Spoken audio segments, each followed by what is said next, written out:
Happy New Year, everyone. Welcome to the first blog of 2020.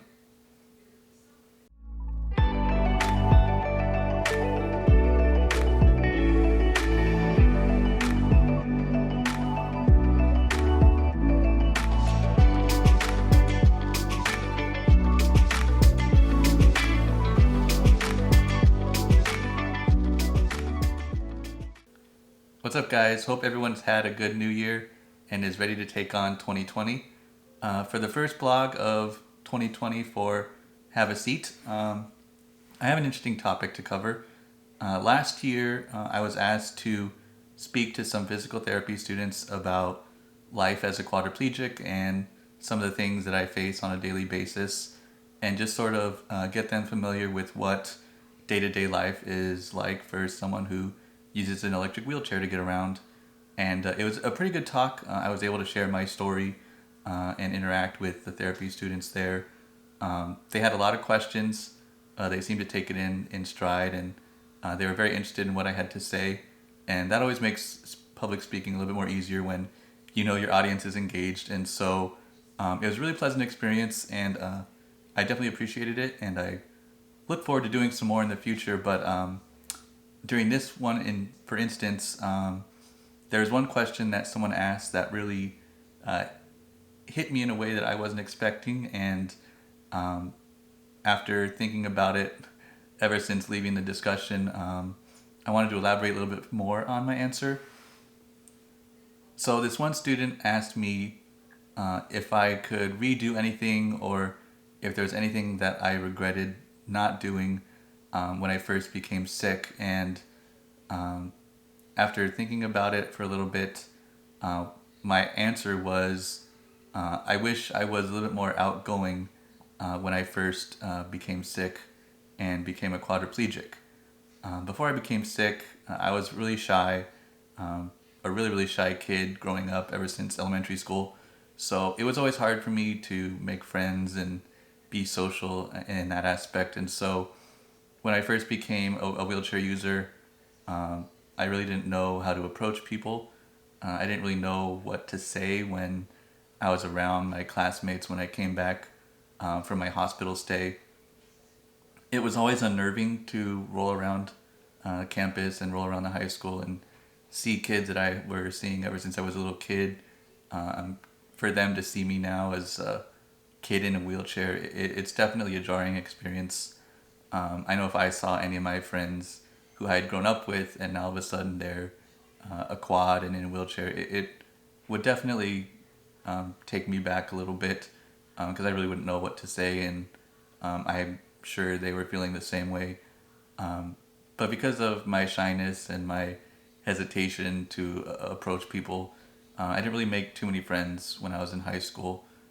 Sure, everybody was really nice to me. Everyone was always outgoing and wanted to say hello and chat with me, but I never really had those traditional high school experiences that everyone else gets to get or experience. Whether it was like hanging out with friends outside of school or going to parties or any type of get together. I didn't really do much of that. I was really hesitant to be outgoing and approach people like that just because I was always worried about logistics. Even when I was just rolling around school, I was always constantly thinking like, well, what would happen if I did go out to a friend's party? Like, would their house be wheelchair accessible? Who would I go and ask to drive me there?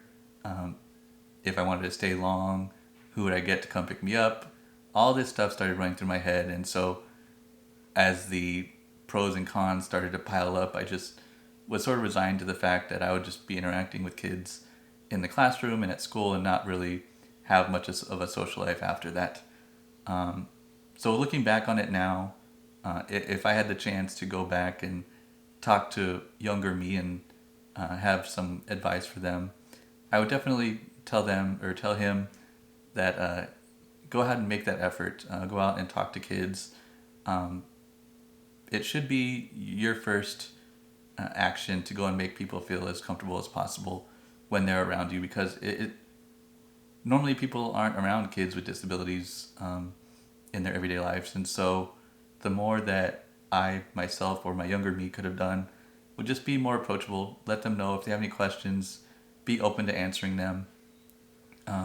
Just be more visible out there, because all it takes is just that first interaction and to make them feel a bit more at ease. So if I did regret anything, it would definitely be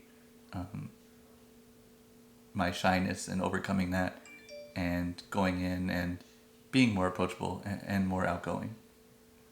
Even when I would watch all those like teen comedies, whether it's Super Bad or Take Me Home Tonight, how these kids go on these wacky random adventures, I would always like think to myself like, I wonder if that would ever be me. Like, would Michael Cera and Jonah Hill be driving around in my wheelchair accessible van, driving me from place to place, party to party, going through that, maybe have Jonah Hill grabbing my wheelchair ramp and making sure I would be able to go in and out of houses and have all those wild and crazy adventures. And so I would always picture myself going through those adventures, and just to think about what it would be like or how different it would be if they had like a kid in a wheelchair who was their friend rolling around. So I always thought about that whenever I would see teen comedies to that effect. But yeah, it's definitely something that I always think about.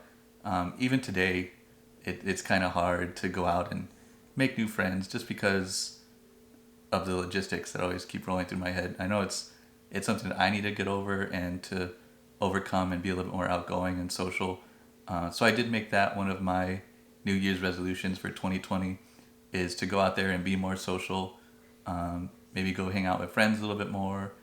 Maybe even get a little bit more adventurous and make some new friends, or just be more social with any activities that are going out there. I always, the rare occasions when I do get asked to go out, a lot of times I'll just say no, or I'm busy, just because I didn't want to have to go through all the stress about, well, trying to find somebody to go take me and drop me off, or if everyone's out at a party and they want to go somewhere else, just the whole coordination effort about, okay, well, if I gotta go somewhere else, I gotta go try and find some transportation to get here and there. So it's just a number of things that roll through my head at any given time when I try and think about stuff to do when I'm out and about. But this year, if I do get those invitations to go out and hang out with friends or meet new people, I'm going to make sure that I say yes this time, and just try and figure it out as we go along, because in the end, I really enjoy going out there and hanging out with friends and visiting places. And so, yes, I'm going to put forth that little extra effort to go ahead and be more outgoing and let people see a side of me that I know I have inside me, and just be a little bit more vocal and interactive with other people. So yeah, here, cheers to 2020. Hopefully it'll be a little bit more social for me. We even had this discussion at one of our editorial meetings at work when we all went around and showcased our New Year's resolutions, and mine was to be more social outside of social media. And when you think about it, I have no problem going on Facebook or Twitter and interacting with people there and responding to comments, sending people messages, but it's definitely a different feeling going out and interacting face to face with people. And so I'm going to put forth the effort and see if I can be a little bit more outgoing, maybe make some new friends and get to know my current ones a little bit more. So if you do see me around, shoot me an email if you want to go hang out. I'll definitely try and put that effort out there and be a little bit more outgoing. So what are your New Year's resolutions? 2020 is here, and we are all getting the resolutions list together. So if you are tackling some new resolutions, go ahead and drop them in the comments below and let me know what yours are, and we can sort of be our own coaches and interact with each other to see if we're sticking to those resolutions and becoming a better person in the new year. Well, thanks again for stopping by and listening to my latest blog about my biggest regret as a person with a disability. I hope to do a little bit more of these as we get into the new year. Want to do a little bit better at getting more frequent content up there. So be on the lookout for more unique content from me on this channel as we go along.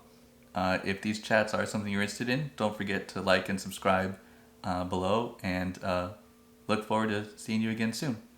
In the meantime, take care.